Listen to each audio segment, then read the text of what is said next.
Hello students, तो आज की क्लास में हम देखने वाले हैं नंबर सिस्टम को। Number system one of the most important concept किसी भी एग्ज़ाम के लिए, चाहे आप 6th 7th 8th 9th 10th के स्टूडेंट हैं या फिर आप किसी कॉम्पिटिटिव एग्ज़ाम की प्रिपरेशन कर रहे हैं। मैथमेटिक्स तो सब में रहनी है। मैथमेटिक्स एक ऐसा सब्जेक्ट है जो कंपलसरी है रहना, और मैथमेटिक्स में number system one of the most important part. ठीक है, तो आज हम इसी की बात करेंगे, इसी को डिस्कस करेंगे और इसके जो बेसिक कॉन्सेप्ट्स हैं उनको एक बार थॉरोली क्लियर करने की कोशिश करेंगे। ऐसा करने से हमारा फ़ायदा क्या होगा, हमें जो भी क्वेश्चंस एग्ज़ाम में फेस होने वाले हैं related with number systems, number system का मतलब हमें प्राइम कंपोजिट मिल गया, हमें स्क्वायर रूट मिल गए, स्क्वेयर्स मिल गए, जैसा कि मैंने अपने पिछले 2 वीडियोज़ में आपको शॉर्टकट्स बताए थे, शॉर्ट ट्रिक्स बताए थी, तो उस तरीके से। और आपको कोई परसेंटेज का क्वेश्चन मिल गया या कैसा भी क्वेश्चन आपको नंबर्स पे मिल गया जिनमें नंबर्स की इन्वॉल्वमेंट है, तो हम ईज़िली उन क्वेश्चंस को कर पाएंगे क्योंकि ये हमारा कॉन्सेप्ट क्लियर हो जाएगा। तो चलिए हम सबसे पहले जान लेते हैं कि नंबर सिस्टम में हमें पढ़ना क्या है। आइए देख लेते हैं।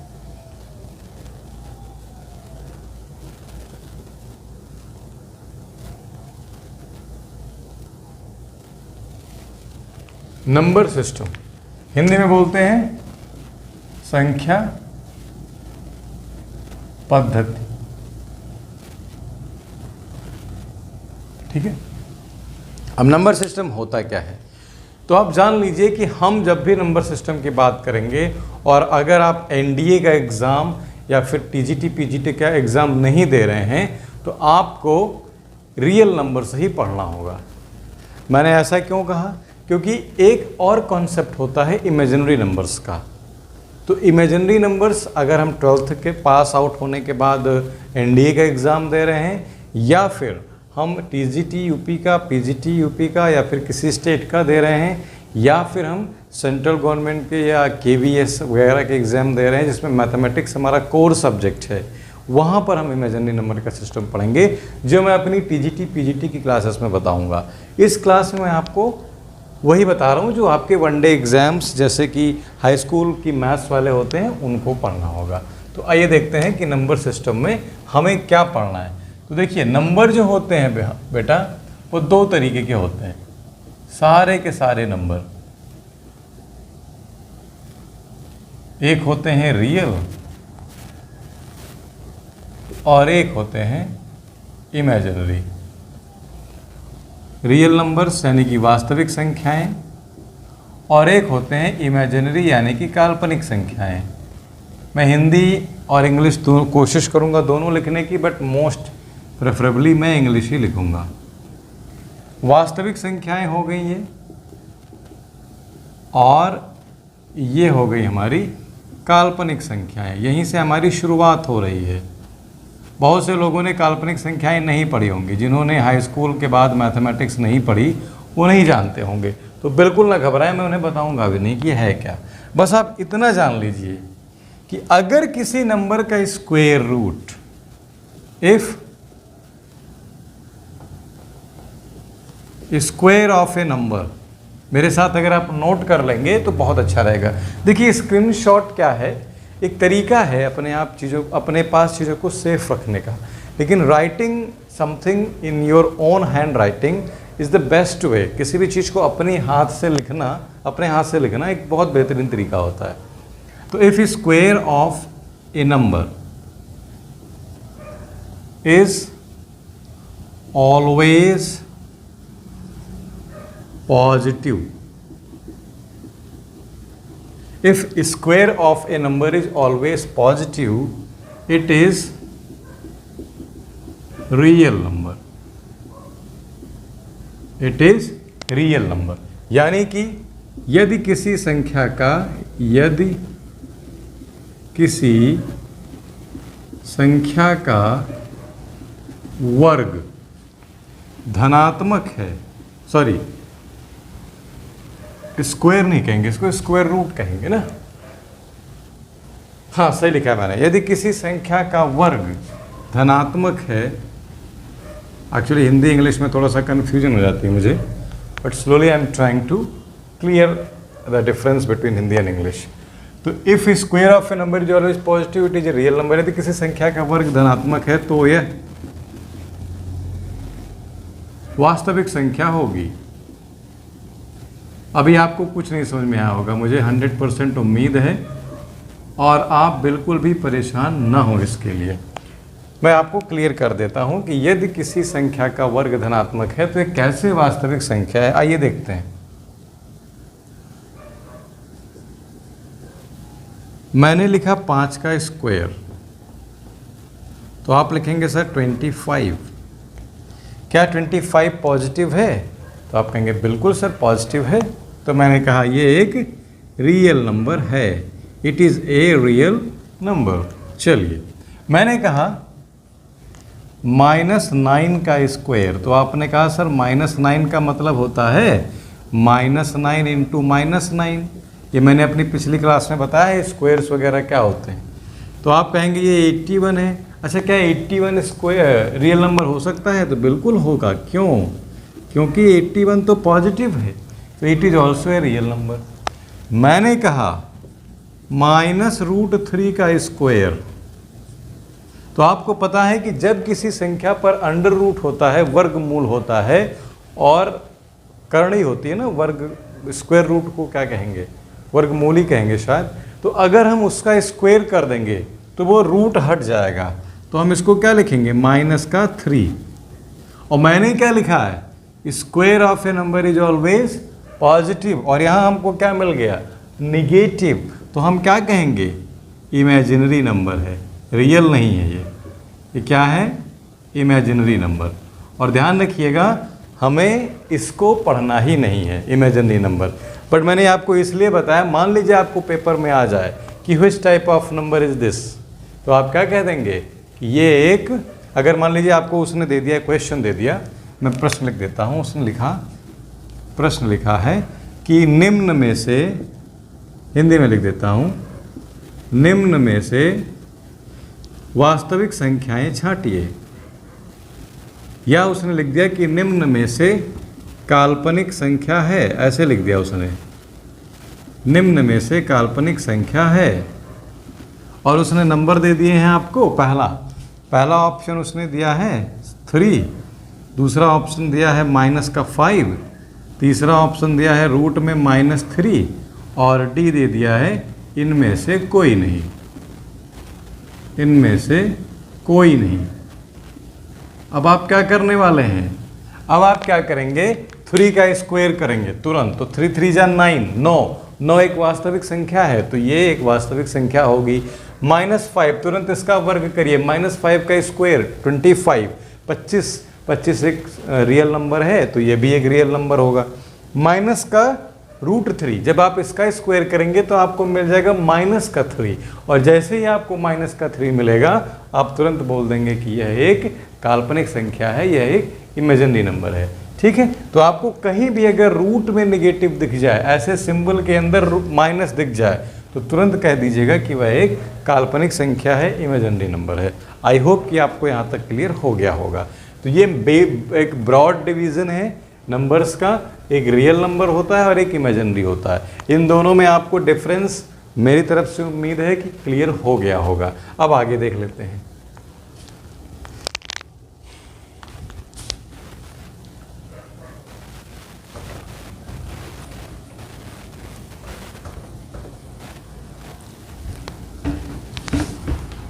अब हम प्योरली बात करने वाले हैं रियल नंबर्स की। आइए देखते हैं। अगर आपको अभी भी कुछ डाउट है तो आप वीडियो को रिवाइंड करके देख लीजिए। रियल नंबर्स, या मुझे कमेंट कीजिएगा, मैं फिर से आपके लिए बता दूंगा। रियल नंबर्स देखिए क्या होते हैं। रियल नंबर्स भी दो कैटेगरी में होते हैं बेटा। एक होता है डेसिमल, यानी कि दशमलव संख्याएं, और एक होता है इंटीजर, यानी कि पूर्णांक। ये डेसिमल संख्याएं हैं और ये पूर्णांक संख्याएं हैं। इसको हिंदी में बोलते हैं दशमलव, दशमलव संख्याएं। और इसको बोलेंगे पूर्णांक, पूर्णांक संख्याएं। ठीक है, अब देख लीजिए डेसिमल नंबर जो होते हैं ये भी दो होते हैं। देख लीजिए कैसे। अच्छा, डेसिमल तो आपको पता ही होगा, जिनके एक्सपेंशन में या जिनको लिखने के तरीके में हम डेसिमल पॉइंट यूज कर लेते हैं, है ना। जैसे लिखते हैं 5.3, तो पॉइंट जहां पर लग गया वो डेसिमल है, दशमलव है। अब देखिए ये भी दो तरीके के होते हैं, एक होते हैं टर्मिनेटिंग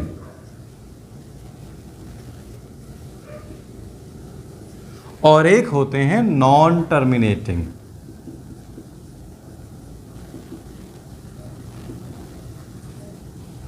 टर्मिनेटिंग का मतलब होता है शांत दशमलव, शायद, मैं श्योर नहीं हूं, शायद होता है ये शांत दशमलव हिंदी में, और ये होते हैं अशांत, लेकिन मैं लिखूंगा नहीं क्योंकि मैं बहुत श्योर नहीं हूं। आप समझिए टर्मिनेटिंग डेसिमल किन्हें कहते हैं। ऐसी संख्याओं का निरूपण जो कुछ डिवीजन के बाद खत्म हो जाती हैं। जैसे मैंने लिखा 2.23, 2.23, देखिए यहाँ पर डेसिमल खत्म हो गया। ऐसे मैंने लिखा 5.201, इसके बाद ये खत्म हो गई संख्या। तो ये सब कहलाते हैं terminating numbers, terminating decimals. Non terminating क्या होते हैं? नॉन टर्मिनेटिंग का मतलब जिनमें क्रम चलता रहे, जैसे 0.333, ऐसे चलता रहे क्रम, तो अगर ये क्या कहलाएगा? Non terminating. या 3.1425 ऐसे चलता रहे, तो ये क्या कहलाएंगे? Non terminating. ठीक है, चलिए यहीं तक की आपको ज़रूरत है, लेकिन आपको थोड़ा सा मैं और बता दूं, हालांकि यहीं से आपका काम चल जाएगा। आपको पेपर में पूछ लिया तो आप इन्हीं में दोनों में से बता सकते हैं, अभी मैं क्वेश्चंस भी लूँगा। लेकिन नॉन टर्मिनेटिंग को भी हम फर्दर दो पार्ट में डिवाइड कर सकते हैं, जो कि आपने 10th में बहुत अच्छे से पढ़ा है, 9th में भी थोड़ा बहुत अगर आपने अच्छी जगह पर पढ़ा होगा तो पढ़ाया गया होगा। एक होते हैं रिपीटिंग और एक होते हैं नॉन रिपीटिंग।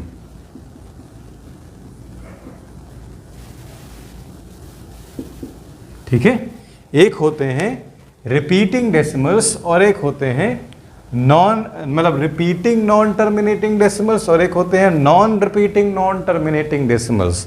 जैसे मैंने यहाँ पर लिखा 0.33, तो आप देख पा रहे हैं कि इसको हम 0.3333 ऐसे लिखते जा रहे हैं, और इसको लिखने का आपने एक तरीका और सीखा होगा, क्या? 0.3 पर बार, ये आपने सीखा होगा, या जो भी संख्या रिपीट हो रही है उसके ऊपर हम एक विनकुलम लगा देते हैं या बार लगा देते हैं। चलिए, जो नॉन टर्मिनेटिंग संख्याएं होती हैं, जैसे मान लीजिए हमारे पास है 2.41231295, ऐसे कोई संख्या चल रही है, तो इसमें आपको कोई पैटर्न नहीं दिखेगा जो रिपीट हो रहा हो बार बार, तो ऐसी संख्याएं कहलाएंगी नॉन रिपीटिंग नॉन टर्मिनेटिंग, और ऐसी संख्याएं कहलाती हैं नॉन टर्मिनेटिंग रिपीटिंग डेसिमल्स। ठीक है, अब मैं आपको बता दूं, इससे जो संख्या का निर्माण होगा नॉन रिपीटिंग और नॉन टर्मिनेटिंग का, उसको मैं कहूँगा या उसको हम कहेंगे आगे, अभी बताऊँगा आगे आपको इसमें जब बताऊँगा, लेकिन आप ध्यान रखिए, उन संख्याओं को हम कहते हैं इर्रेशनल नंबर्स। क्या कहेंगे? इर्रेशनल नंबर्स, यानी कि अपरिमेय संख्याएं। हिंदी में बोलेंगे अपरिमेय संख्याएं, अपरिमेय संख्याएं। ठीक है, और अगर कोई डेसिमल नॉन टर्मिनेटिंग है और रिपीटिंग है, एक ही नंबर बार बार आ रहा है, तो इसको हम लिखेंगे रेशनल नंबर्स, या हिंदी में परिमेय संख्याएं। अब आप कहेंगे कि सर रेशनल नंबर्स तो हमने दूसरी तरीके से पढ़ा है। बिल्कुल पढ़ा होगा, मैं वो भी अभी आपको क्लियर कर देता हूँ। देखिए, मैथमेटिक्स एक सागर है, कोई भी विषय एक सागर होता है, जितना कूदोगे, जितनी गहराई तक जाएंगे आप, उतने ही आपको तथ्य मिलते जाएंगे। You will find more and more knowledge the more deeper you go. तो रिपीटिंग है तो हमारा नॉन टर्मिनेटिंग रिपीटिंग है तो रेशनल नंबर हो गया, नॉन टर्मिनेटिंग और नॉन रिपीटिंग है तो इर्रेशनल यानी कि अपरिमेय संख्या। अब आपकी परिभाषा पर आ जाते हैं। आपने पढ़ा है कि सर परिमेय संख्याएं वो संख्याएं होती हैं जिनका रिप्रेजेंटेशन, जिनका निरूपण हम p/q के फॉर्म में लिख सकें, आपने पढ़ा होगा। और p और q जहाँ पर इंटीजर्स होते हैं, पूर्णांक होते हैं, और q 0 नहीं होना चाहिए, ये आपने पढ़ा है। तो एग्जैक्टली माय डियर, मैं आपको आगे की वीडियोस में बताऊंगा कि कैसे हम एक नॉन टर्मिनेटिंग रिपीटिंग डेसिमल को परिमेय संख्याओं में लिख सकते हैं, ये हम आपको आगे बताएंगे, ठीक है। और ये कभी भी परिमेय संख्याओं के रूप में नहीं लिखे जा सकते क्योंकि ये अपरिमेय संख्याएं हैं। जैसे इसका भी उदाहरण लिख लीजिए, जैसे कि √2, √3, पाई एटसेट्रा, ठीक है। ये सब कभी भी आपको टर्मिनेट नहीं होकर के मिलेंगे, ये हमेशा आपको नॉन टर्मिनेटिंग और नॉन रिपीटिंग मिलेंगे। तो ये तो बात हो गई हमारे डेसिमल सेक्शन की। अब हम बात कर लेते हैं इंटीजर्स की, जिनको हम शुरू में ही दो ब्रॉड कैटेगरी में रियल नंबर की एक शाखा के रूप में देख रहे हैं। अब देखिए, इंटीजर्स जो होते हैं, पूर्णांक संख्याएं जो होती हैं, वो 3 कैटेगरी में बांटी जा सकती हैं। ब्रॉडर 2, बट 3 में हम लेकर के चलेंगे। आइए देखते हैं कौन कौन। मैं थोड़ा सा इधर स्पेस ज़्यादा लूँगा क्योंकि ऑलरेडी मैं स्पेस इधर कवर कर चुका हूँ। देखिए, इसको मैं 3 कैटेगरी में बांटने वाला हूँ। एक होगा हमारा पॉजिटिव इंटीजर यानी कि धनात्मक पूर्ण संख्याएं, पॉजिटिव इंटीजर्स। एक होगा हमारा 0 और एक होगा हमारा, मैं थोड़ा सा इधर लिख लूंगा, नॉन निगेटिव, नॉन पॉजिटिव यानी कि निगेटिव इंटीजर्स।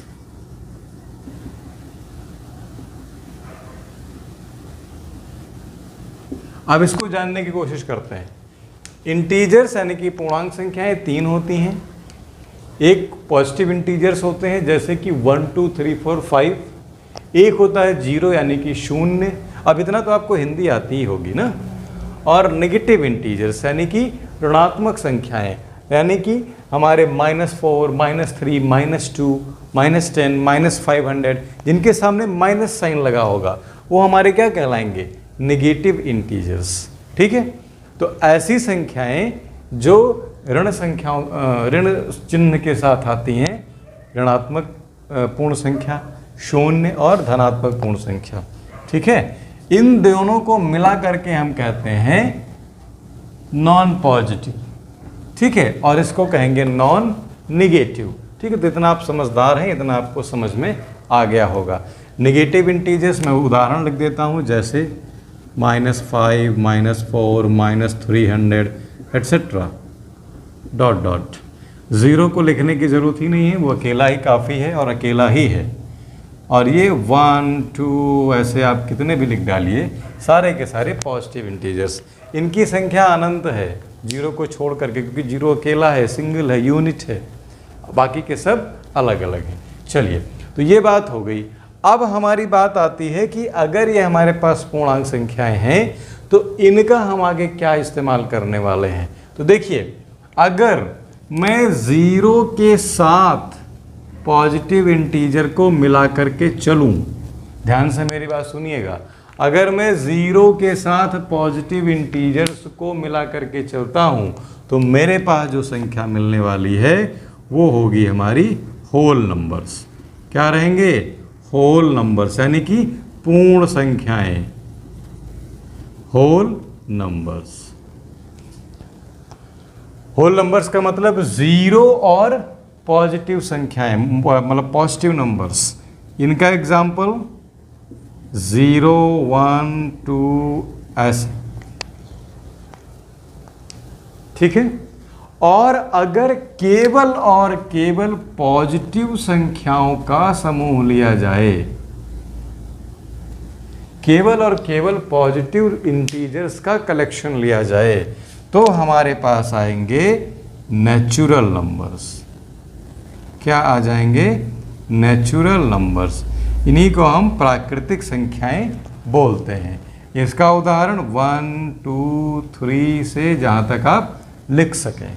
तो आई थिंक कि आपको इंटीजर्स में क्लैरिफिकेशन हो गया होगा। पूर्ण संख्याएं, negative integers, zero and positive integers 3 होती हैं। उसके बाद नेगेटिव इंटीजर्स वो जिनमें हमारे पास नेगेटिव साइन होते हैं, और जिस संख्या का आंकिक मान ज़्यादा है और ऋणात्मक चिन्ह उसके सामने लगा है, नेगेटिव साइन लगा है, उसका मान वास्तव में उतना ही कम हो जाता है। ये मैं आगे अभी डिस्कस करूँगा। ये ज़ीरो है और ये पॉजिटिव इंटीजर है। नेगेटिव इंटीजर और ज़ीरो को मिला करके नॉन पॉजिटिव बोलते हैं, और पॉजिटिव को बोलते हैं नॉन नेगेटिव।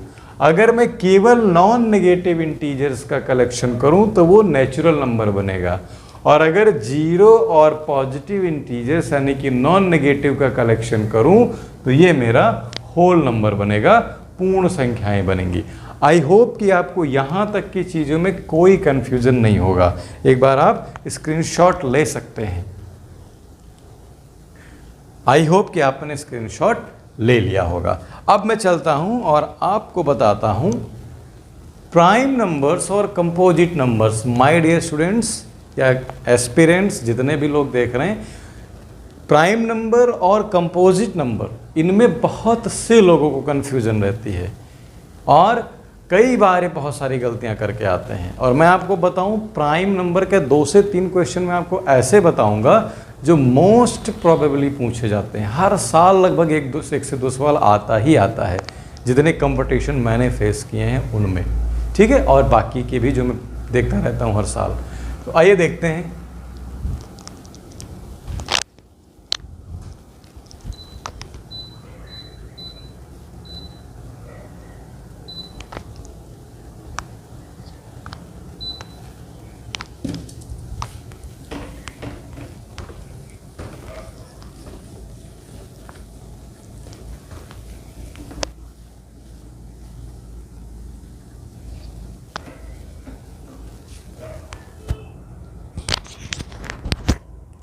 चलिए, अब हेडिंग डालिएगा प्राइम नंबर्स।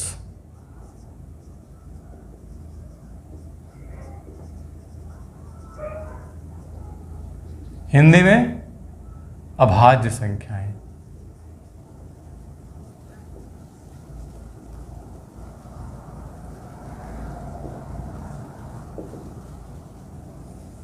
मैं आपको प्राइम नंबर्स और कंपोजिट नंबर्स बताऊं, इससे पहले मैं आपसे उम्मीद करता हूं कि आपको फैक्टर्स और मल्टीपल्स में कोई कंफ्यूजन नहीं है, या है या नहीं है। मैं एक बार आपको बता देता हूं, फैक्टर्स और मल्टीपल्स आपको एक बार बता देता हूं, तब लेकर के चलूंगा तो और मज़ा आएगा। चलिए देख लेते हैं कि फैक्टर और मल्टीपल क्या होते हैं। पहले देखिए, फैक्टर किसे कहते हैं? हिंदी में शायद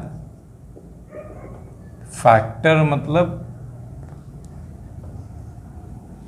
भाजक होगा शायद। फैक्टर आप समझिए क्या होते हैं। देखिए, फैक्टर का मतलब एक ऐसी संख्या जो किसी दी गई संख्या को भाग कर सके और शेषफल हमारा शून्य रहे। The number which can divide the given number and the remainder remains 0 is called the factor of the given number।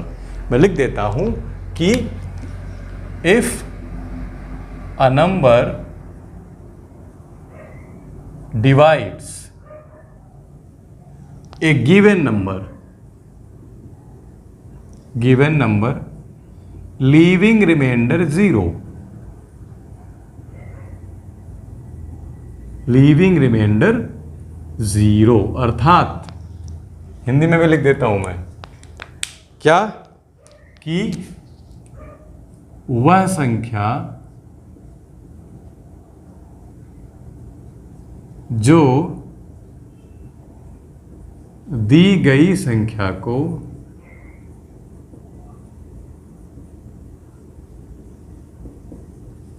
पूर्ण रूपेण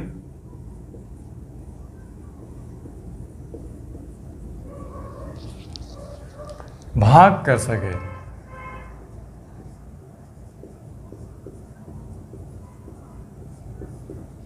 ठीक है, जैसे मैं उदाहरण के लिए लिखता हूं,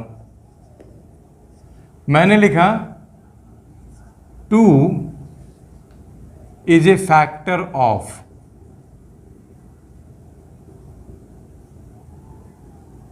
10। 2 10 का एक फैक्टर है। आप क्या कहेंगे कि यस या नो? चलिए बताइए क्या कहेंगे आप, यस या नो? अरे भाई यस है। क्यों?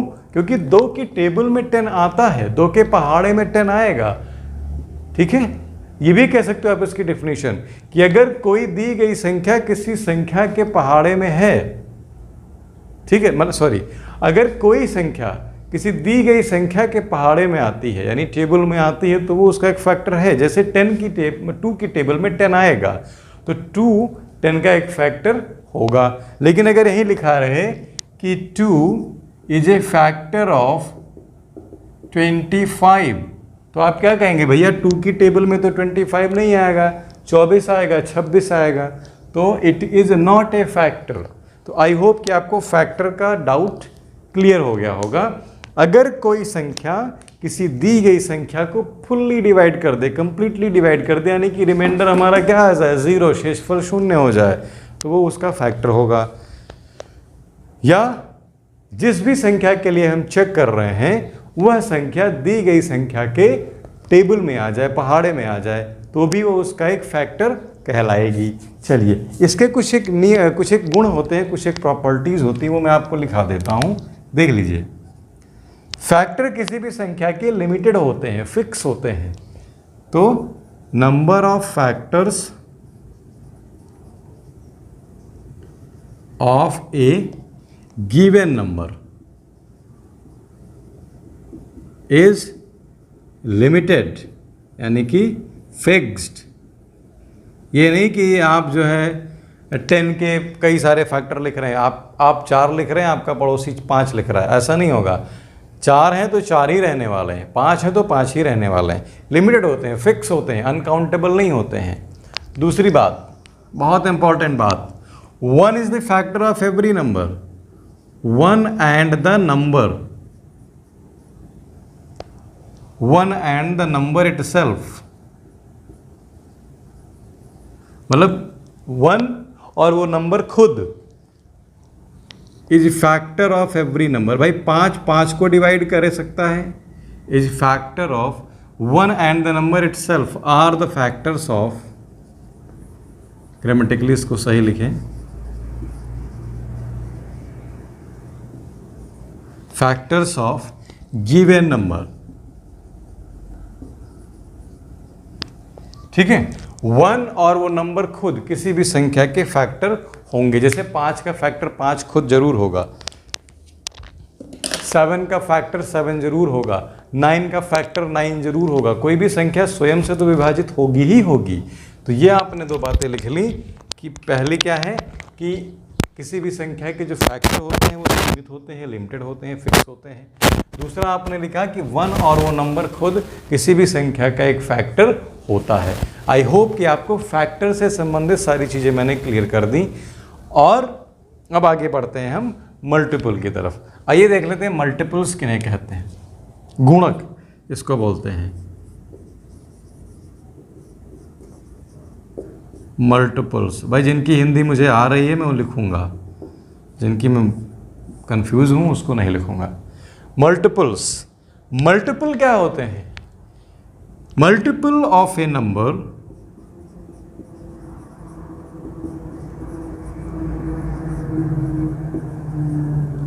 of a given number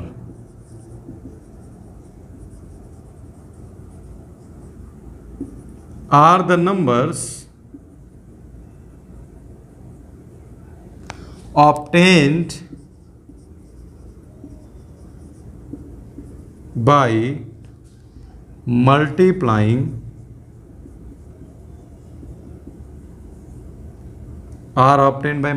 natural numbers to them। Natural numbers इतना लिख लीजिए, ठीक है। किसी भी संख्या के जो मल्टीपल होते हैं वो उस संख्या में प्राकृतिक संख्याओं का गुणा करने से प्राप्त होने वाली संख्याएं हैं। यानी किसी संख्या से किसी संख्या में प्राकृतिक संख्या से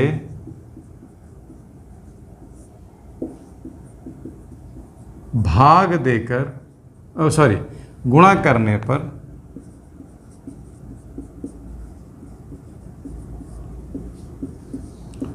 प्राप्त संख्याएं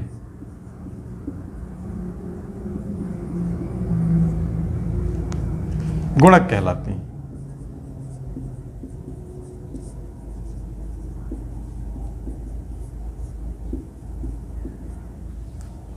जैसे मैंने कहा, क्वेश्चन लिया मैंने या कोई एग्जाम्पल लिया मैंने कि 9 के 4 पहले 4 फैक्टर लिखिए, सॉरी पहले 4 गुणक लिखिए। हिंदी में लिख दे रहा हूँ, right the 4 multiples of first 4 multiples of 9। क्या होंगे चलिए पढ़िए टेबल 9 की। 9 1 जा 9, 9 2 जा 18, 9 3 जा 27, 9 4 जा 36। पहले 4 गुणक ये मिल गए। कोई 4 होता तो आप कोई भी 4 नंबर मल्टीप्लाई कर देते, 72 लिख देते, 144 लिख देते, 200 कितना लिखेंगे 729 लिख देते आप। ठीक है, इस तरीके से आप कुछ भी लिख सकते थे। कब? जब आपको कोई 4 बोलता। But they are asking strictly कि आप पहले 4 गुणक लिखिए, तो आपने ये पहले 4 लिख दिए। इसकी भी कुछ प्रॉपर्टीज़ हैं, वो भी मैं आपको बता देता हूँ। पहली प्रॉपर्टी देख लीजिए क्या होता है। किसी भी संख्या के, हिंदी में लिख देता हूँ,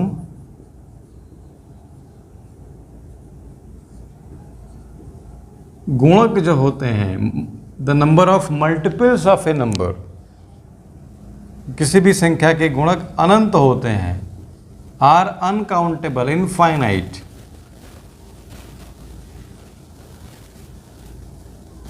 किसी भी संख्या के जो गुणक होते हैं वो अनंत होते हैं। ठीक है, ये इसका गुण है कि किसी भी संख्या के जो गुणक होंगे वो अनंत होंगे। और सबसे पहला गुणक किसी भी संख्या का वो नंबर खुद होता है। ठीक है, ये आप ध्यान रखिएगा कि किसी भी संख्या का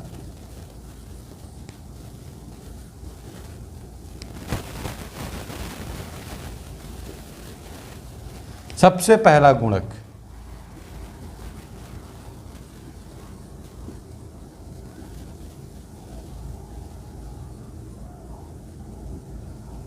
वह संख्या स्वयं होती है। अब यहां पर एक कंफ्यूजन उठती है।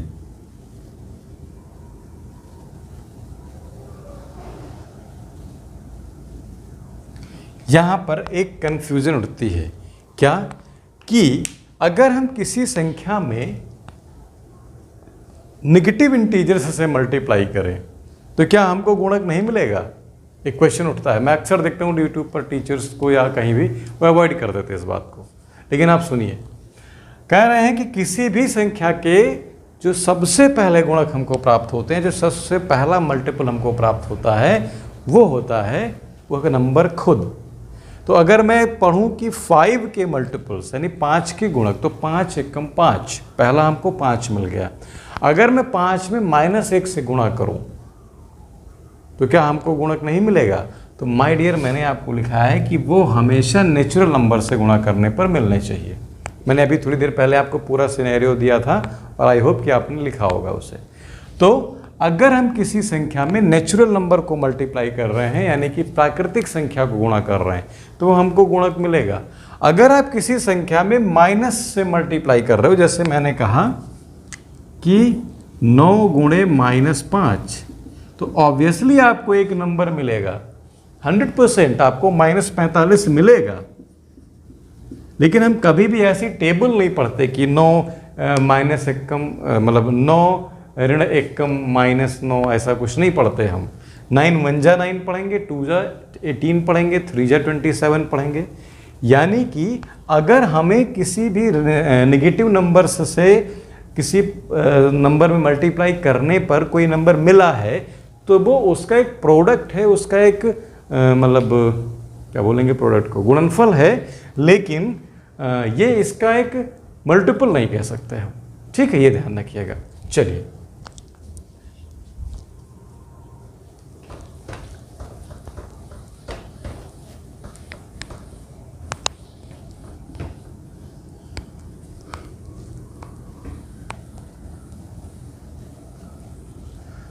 अब बात कर लेते हैं प्राइम और कंपोजिट की। मैं विचार कर रहा था कि आपको एचसीएफ और एलसीएम तक पूरा लेकर के चलूं, लेकिन वीडियो बहुत लंबा ना हो जाए, इसलिए मैं आपको प्राइम और कंपोजिट की बातें बताता हूं और आगे फिर देखते हैं। देखिए प्राइम नंबर्स,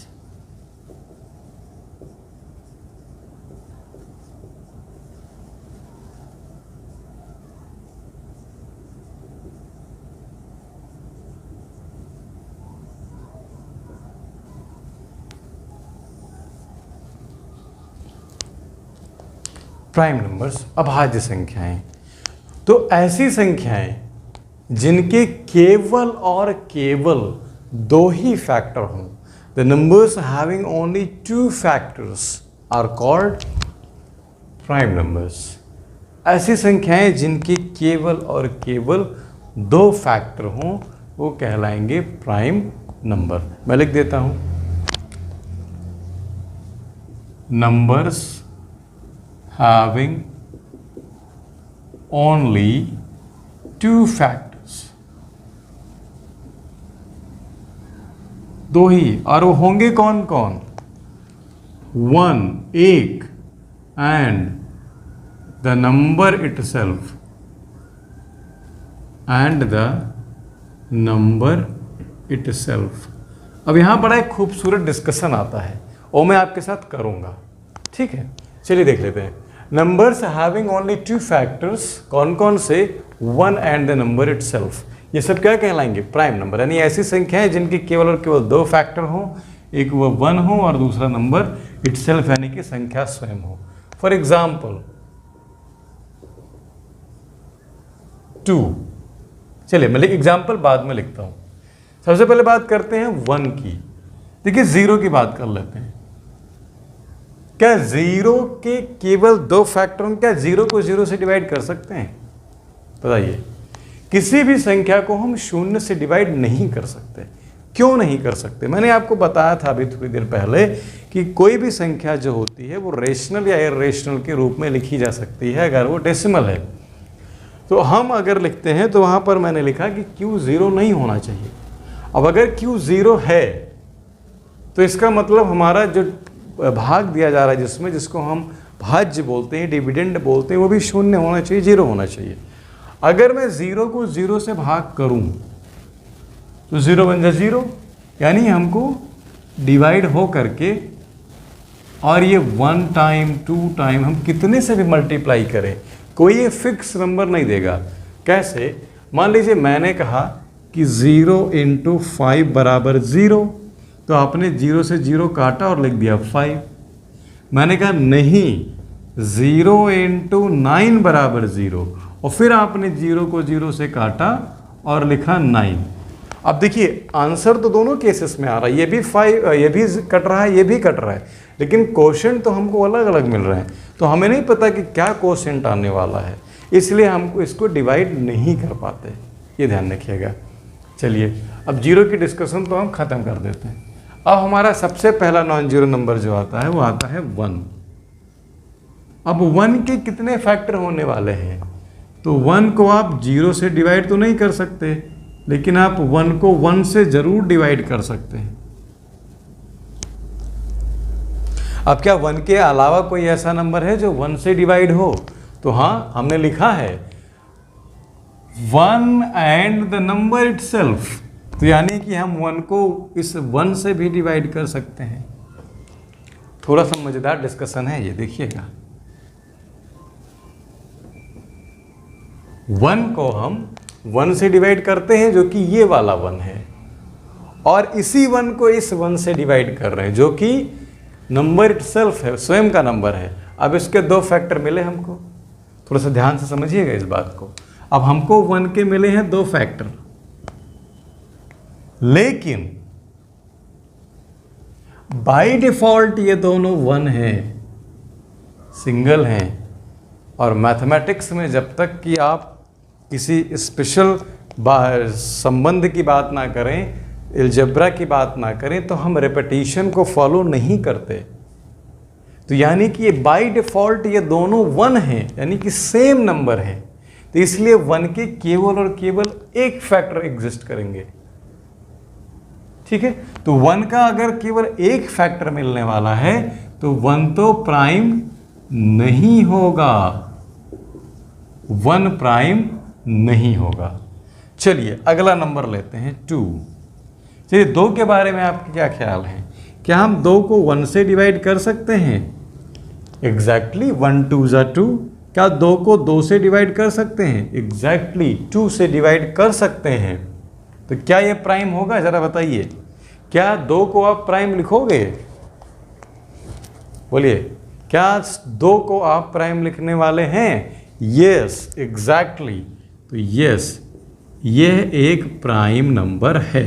और इसी 2 से मैंने आपसे कहा था ना कि एक इंपॉर्टेंट क्वेश्चन बन ही जाता है। तो जब आपसे कभी अगर ये पूछ लिया जाए कि which is the smallest prime number, सबसे छोटी अभाज्य संख्या है, तो कभी भी 1 पर टिक मत करिएगा। किस पर टिक करेंगे आप? 2 पर। तो मैं आपको यहां पर इसके संभावित क्वेश्चंस लिख दे रहा हूं। क्या? सबसे छोटी अभाज्य संख्या, द स्मॉलेस्ट प्राइम नंबर, क्या होने वाला है? 2। अगर आपसे कहा जाए केवल सम अभाज्य संख्या,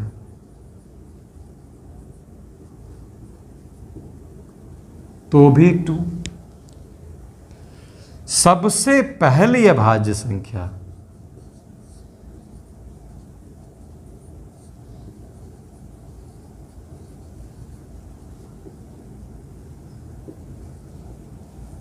देखिए 2 को कितने अवार्ड मिल गए? देखिए सबसे पहला, सबसे छोटी अभाज्य संख्या, स्मॉलेस्ट प्राइम नंबर 2। केवल सम अभाज्य संख्या, only prime even number, sorry even prime number, वो भी 2। और सबसे पहली अभाज्य संख्या 2। 2 से पहला कोई भी नंबर सिस्टम में नंबर है ही नहीं जो कि इवन हो। अब आप कहेंगे सर -2 तो हो सकता है, तो -2 के एक्चुअली 3 फैक्टर हो जाएंगे, क्योंकि -2 को हम -1 से भी डिवाइड करेंगे, -2 से भी डिवाइड करेंगे, 2 से भी डिवाइड करेंगे। हाँ, 4 फैक्टर हो रहे हैं, ठीक है। और मैंने अभी लिखा था कि हम गुणक में केवल और केवल नेचुरल नंबर को शामिल करेंगे। इसलिए अगर आपसे पूछ दे कि सबसे पहली अभाज्य संख्या क्या है, तो आप लिखेंगे 2। केवल सम अभाज्य संख्या पूछे तो 2, और सबसे छोटी अभाज्य संख्या पूछे तो भी 2। ये आपको ध्यान रखना होगा, ठीक है। उसके बाद मैं कुछ और लिख देता हूँ। 2 के बाद आता है 3, 3 के बाद 5, के बाद 7, के बाद 11, 9 नहीं होगा। 9 क्यों नहीं होगा अभी आपको आगे बताऊंगा। 13, फिर 17, 15 नहीं होगा। क्यों नहीं होगा आगे बताऊंगा। 19, मैं 100 तक की संख्याओं को लिखने की कोशिश करूं तो 19 के बाद हमारा 23, फिर 29, फिर 31, फिर 37, फिर 41, फिर 43, फिर 47, फिर 53, फिर 59, फिर 61, फिर 67, फिर 71, फिर 73, फिर 79, फिर 83, फिर 83 के बाद शायद 87 भी नहीं होता, 89, और 89 के बाद 97, क्योंकि 91, 92, 93, 94, 95, 96 सब डिविजिबल हैं, और 97 ही हमारा लास्ट 2 डिजिट का नंबर होता है। या आपने एक मेथड ऑफ इरेटोस्थेन्स पढ़ा होगा 5th 6th में, अगर आप किसी अच्छे स्कूल में पढ़े हैं। मोस्टली जो CBSE की बुक्स होती हैं उसमें मेथड दिया हुआ है, उसमें आपने सीव ऑफ इरेटोस्थेन्स मेथड पढ़ा होगा। हिंदी में मैं नहीं जान रहा हूँ, इंग्लिश में पढ़ा होगा आपने।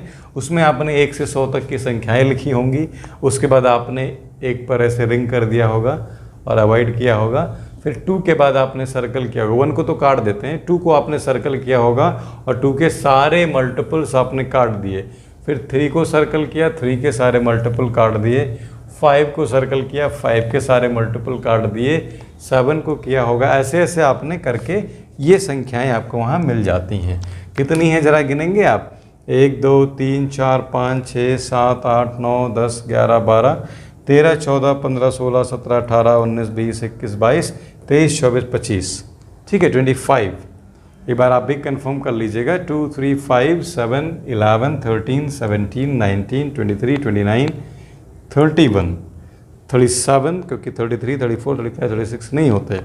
फिर 41 43 47 49 नहीं होगा, फिर 51 53 होगा, 59 होगा, फिर 61 होगा, 67 होगा, 71 73 79, और इस तरीके से आपने सारे के सारे नंबर लिख लिए।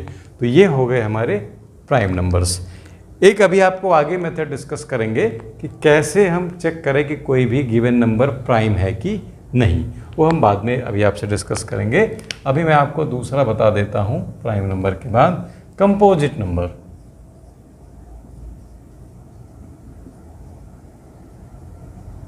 हिंदी में शायद इसको बोलते हैं सहभाज्य संख्याएं। और मैं आपको बता दूं कि डिविजिबिलिटी के आधार पर, फैक्टर के आधार पर केवल और केवल दो ही तरीके की संख्याएं होती हैं। एक होता है हमारा प्राइम नंबर और एक होता है हमारा कंपोजिट नंबर। आइए कंपोजिट नंबर देख लेते हैं। कंपोजिट नंबर या सहभाज्य संख्याएं वो संख्याएं होती हैं जिनके कम से कम 3 फैक्टर हों। The minimum factors of a number 3। लिखेंगे ऐसी संख्याएं, एक हिंदी में भी लिख लीजिए, जिनके कम से कम 3 फैक्टर्स हों।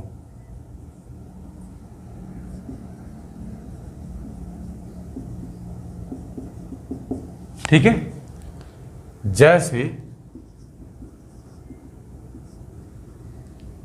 4 6 9 10 12 14 एटसेट्रा। अब 4 कैसे सहभाज्य है, आइए देखते हैं। 4 को डिवाइड करने वाला तो 1 है, 2 है और 4 खुद है।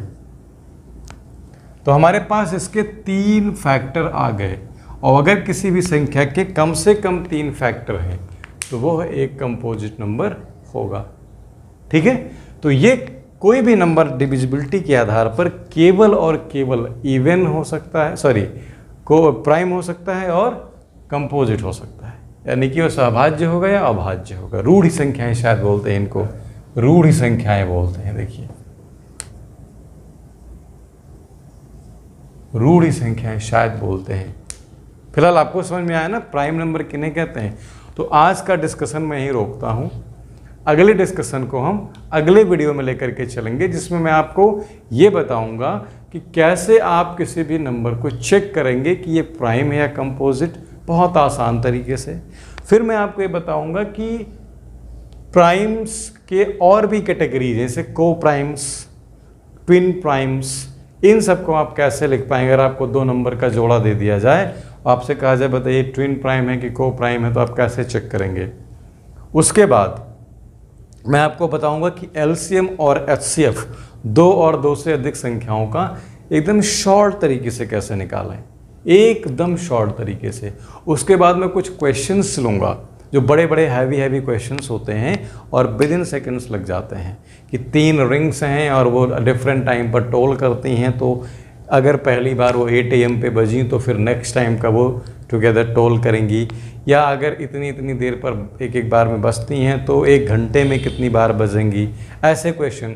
या फिर एक सोल्जर हैं, एक वो है अधिकारी है कोई, और वो अपने सोल्जर्स को किसी नंबर ऑफ से रोज़ में लगाना चाहता है, इस तरीके से कि नंबर ऑफ रोज़ और हर रो में नंबर ऑफ सोल्जर्स बराबर रहें, तो कितने रो बनाए।